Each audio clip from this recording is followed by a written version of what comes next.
Hello and welcome to my channel Easy How To Videos. In this video, I will show you how to change video format on Sony A7 Mark IV. This is the Sony A7 Mark IV camera.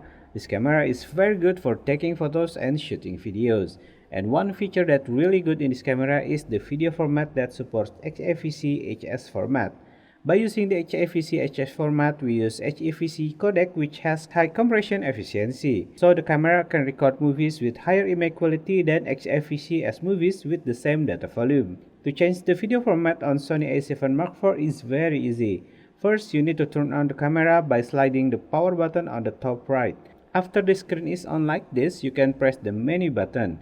To choose the menu, we use the dial button on the right, slide the dial to choose between menus and press the center button to choose the menu. In the first menu, we choose the file format menu and we can change the video format depending on our needed. We can choose HEVC HS4K, XFCE S4K or HD, and XFCE SI 4K or HD. And that's it. Now you can change the video format on Sony A7 Mark IV camera. Thanks for watching. If you think this video is useful for you, please like and subscribe to this channel because I will post another easy how-to video every day.